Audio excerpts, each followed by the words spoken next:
fully entitled to your own opinion. That's something that everybody realizes, everybody understands, and I'm not trying to tell you that anybody is not, right? So that's not really what I'm trying to get at here. What I'm trying to say is that when your opinion is not consistent with reality as far as I understand it, I'm going to have a problem with your opinion. I want to talk today about using their arguments on the Daily Summation from Kurt's Religion and Politics. I'm your host. I'm Kurt. Today is Saturday, the 24th of July of 2021. Thank you for everyone who's here on Rumble, on the podcast, and on YouTube. Remember, Rumble is my preferred platform since I don't see the censorship happening there that I see happening other places. Today's subject, again, will be using their arguments, and we're going to go through the notes real quick to get a quick look to see what brought this on. Now, I said yesterday that I couldn't remember what this was about. I remember now quite well what this was about, reviewing my notes. So we're going to go ahead and get into the notes. Dinesh D'Souza was talking about police in the January 6th incident, particularly with regard to Ashli Babbitt. And the real question here to me is, should we be using the left's arguments against police tactics? It's true there are marked differences between what happened to Ashli Babbitt and, for example, George Floyd. We can definitely agree that that's the case. That said, I'm willing to concede the police officer who shot Mrs. Babbitt did what he thought was best in the heat of the moment. Whether or not anybody would agree, whether or not anybody holds with that is beside the point. He was there, he dealt with it, I wasn't. Frankly, I give him a little respect, depending on what actually happened, for hitting her in the neck. Why? Everybody I'm aware of who is trained to use firearms for defense is trained to shoot at center mass. They're not trained to shoot at the neck, boys and girls. That means one of two things where the officer was concerned. The first, that he was either a bad shot or terribly rattled and was shooting for the body. The second was that he was firing a sort of warning shot and managed to hit the subject unintentionally. Okay, that's the end of my notes. So we're going to go ahead and get back to, or get to where I'm actually sort of talking about this, right? Which is what I tend to do, as you know if you watch my videos. Sorry, trying to figure out what's going on here, having minor issues, not major, just minor stuff. Okay, so here's the thing. I don't know who the police officer was. I'm told he was probably a African-American, black, whatever you want to call him, Capitol Police officer. What I do know is this. Hitting somebody in the neck is no mean feat. And the farther away you are from that individual, the harder it is to do that. That means to me that probably when that officer shot that individual, they were not shooting for the neck. They were either shooting for center mass, or they pulled their gun so that they would have it out and accidentally pulled the trigger, or who knows what. But the point is, they almost certainly were not shooting for what they got. It's not a reasonable argument. By the way, if you happen to hear noises in the background, my son is making noise, and we're just going to have to live with that today because I had various problems this morning, so I'm kind of doing things a little later than I really wanted to. But the point I'm making here is this. Warning shots. If you ask people in the know. There's a guy I listen to. I'm sure you've heard me talk about him before, Dan Bongino. And Dan will tell you, in fact, Dan has gotten fairly famous, if you will, since I first started paying him attention. And Dan will tell you that in a crisis situation, there's no such thing as a warning shot. It's a ridiculous idea. Besides everything else, you shoot a shot into the air without any idea where it's going to land, what's going to happen with it, and whether or not it's going to hurt anybody in the process, right? And you don't have some target you're shooting at, so you just sort of shoot. You just sort of fire. So then we talk about the idea of shooting somebody in the leg, which Mr. D'Souza decided was a grand idea. No. Every officer is told to shoot at center mass. There are a couple of reasons for this. One, I hear that Mrs. Babbitt was crawling or coming through a window. We have no idea her orientation at the time that happened. So the idea of him shooting for her legs was already infeasible at the very best. Okay, here's the thing though. Officers are taught to shoot at center mass. Why? Well, if you feel that you need to pull your weapon and discharge it, guess what? You're shooting, like it or not, to stop somebody, and shooting somebody in the leg is not necessarily going to cause that to happen. Now, here's the bad part. You realize that if you shoot somebody in the leg, you can kill them, right? So you're not really any better off for making a leg shot anyway. And to make this all worse, the chances of you hitting a leg, particularly if the person is moving, are about non-existent. Now, you can make the argument that the cop never should have shot.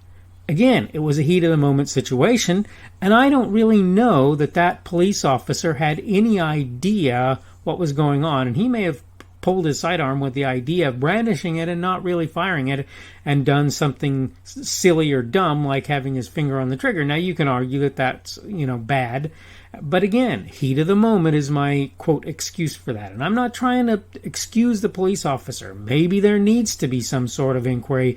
Maybe there needs to be some, he needs to suffer some sort of sanction as a result of his activities. I'm not sitting here trying to say otherwise. All I'm saying is, and I'm going to say this again, Mr. D'Souza, for your benefit. If you don't know what's going on, the way to deal with this is to get an investigation going. It is not to make accusatory or inflammatory statements towards the police officer.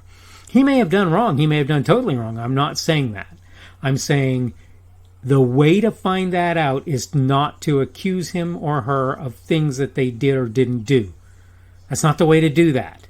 The way to deal with that is to say, look, we need to know what happened here. And I know this is a hard road. Why? Because people are stopping such investigations from occurring, and they are wrong for doing so, in my opinion. Now, is it possible that the Capitol Hill police did their job and actually investigated? Well, yeah, it's actually totally possible. Does that mean nobody else should look into this? Well, I don't know. I tend to think that there's a lot of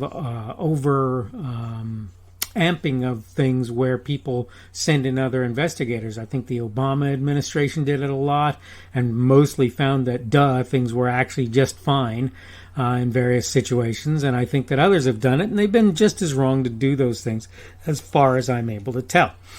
So I really question whether or not more investigation should occur. Am I saying it shouldn't?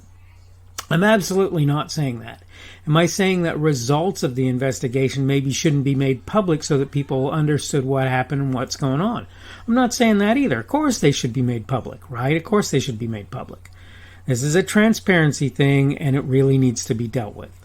I'm going to say again that my opinion of the January 6th thing is insurrection my foot. That was not an insurrection. It was a bunch of people protesting. And they did things that they shouldn't have done, and there's any number of reasons that we can say that. They should not have entered the Capitol, even if somebody allowed them and ushered them in. That having been said, in my opinion, what they did was, at worst, trespassing, and probably ought to be, even though it wasn't probably on, quote, federal land, probably ought to be a misdemeanor charge when all is said and done if they do anything. This idea of blocking off the Capitol and putting up fences everywhere, calling in the National Guard and all of that is just a rubbish idea. And let me just tell you something, Mr. Biden. If you think that people do not understand that you had a concern that there was going to be an insurrection, which is why you did what you did, and that there probably was something that amounted to good reason for such a thing to happen, you need to understand fully that's really what people are, with any sense, are seeing out of you at this moment in time. They're seeing somebody who's scared because he did things that he probably shouldn't have done along the way. How bad were they? I don't know. And this is part of the problem. Yet again, what we need in that case is a serious investigation with people actually looking at things and figuring out what actually happened. But with regard to what happened with Mrs. Babbitt, my answer is, I'm not ready to convict the police officer and send him to jail or boot him off the force or even put him on administrative leave, though I think probably he should be, because that's typically how that's handled in most situations. I'm not ready to do all of that. And I don't think you should be either, and I don't think you should be accusatory or inflammatory. I do think you have the right to call for investigation, and I do think that making some of the arguments that Mr. D'Souza made makes that a reasonable thing, to ask for an investigation, and a real one, and a reasonable one, and a transparent one, and if one's already happened, one that the results of are released in the course of time. All right, I need to go ahead and wrap this up. This is the Daily Summation from Kurt's Religion and Politics. I'm your host. I'm Kurt, and today is Saturday, the 24th of July of 2021, coming up on the end of July very quickly. Tomorrow will be Sunday, the 25th of July of 2021. Thank you for having been here on Rumble, on the podcast on YouTube. Again, Rumble being my preferred platform for a number of reasons, not the least of which being that I don't tend to see censorship there. The subject for today has been using their arguments. Tomorrow we're going to talk about a little bit of an annoyance that I have that I refer to as guilt trip. That's what we're going to talk about tomorrow. Hope you're having a good day today. For those of you who are observing the Sabbath, I hope your Sabbath is a good one. Hope that things are going well for you in general, and hopefully we will see you on Sunday's edition of the Daily Summation from Kurt's Religion and Politics.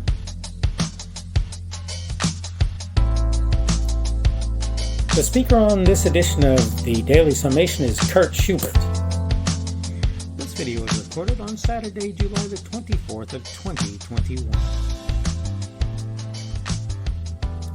The Daily Summation is created for Kurt's Religion and Politics.